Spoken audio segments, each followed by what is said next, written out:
From the very beginning, when I got healthy, I wanted my story to get out there. And I realized that I had all of this in me and that not everybody is going to come to me for health coaching. And how else could I spread the word? And one way to do that is to put it in writing.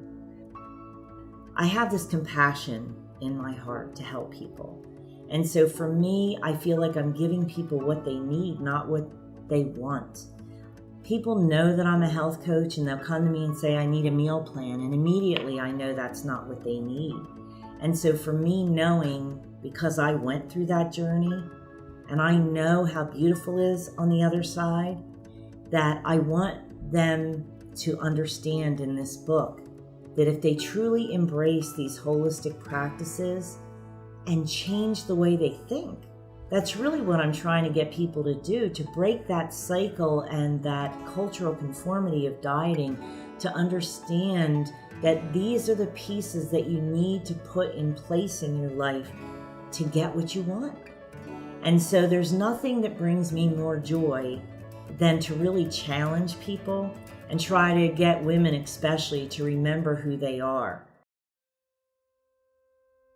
So I would say that I just enjoyed food and I really didn't think about it, how it was harming my body. I knew I was getting heavier and I knew I was starting to get conditions like high blood pressure and all of that, but truly didn't understand the relationship between food and health.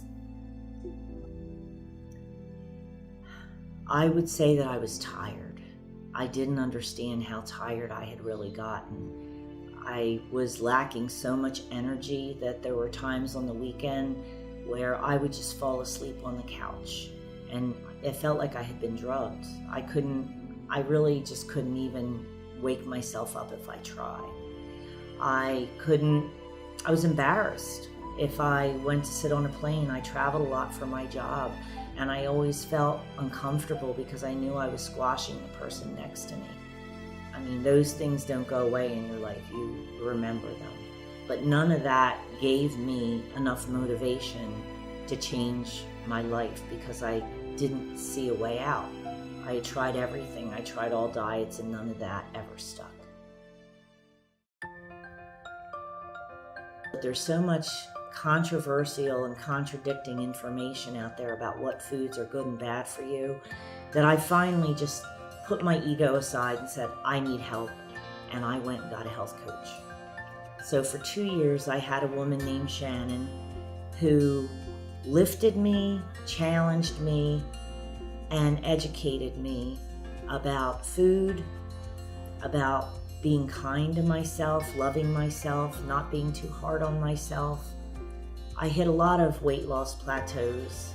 I had friendships that were changing because I wasn't doing as much for people, or they saw that I was starting to make progress and I became a mirror for them and what they couldn't do.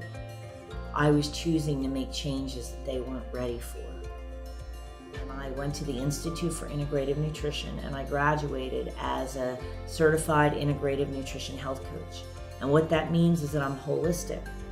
That what I believe is that the primary foods in our life that nourish our soul are our relationships, our career, physical activity, and spirituality.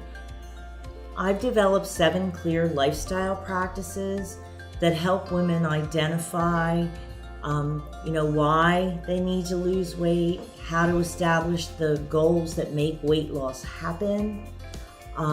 There are clear lifestyle practices related to clearing their path, making choices, but I think that one of the most important ones is around clear support.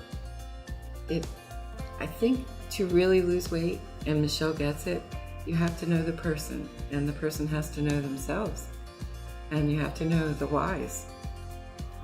If you know why you've gotten where you are, then you can work on it. Without that, you're really kind of floundering. There's lots of diets per se, and there's lots of ways of eating that could probably get you where you are, but without knowing what your problems are, I think you're still lost at sea. I get people and I teach them what they need for them, very unique. And that's what's different I think, in health coaching in general, is that we're all unique. Our bodies are different, how we think is different, and there is no one answer for everybody. And it's not always your friends and family that are going to sit down and listen to you. People aren't listened to, they're talked at. You have to learn the balance. You have to learn how to eat healthy. When you eat healthy, weight is no longer an issue. All the good intentions in the world, no matter how motivated you are, if you don't change things in your lifestyle, I call it the obstacles on your path, you will fail. People think that when they age is when they get sick. The truth of the matter is, it starts when you're young and you're filling your body with garbage, and after a while your body just can't take it anymore. And so you become sick. But the good news is that if you change your habits, you can change your health, your happiness, and your life.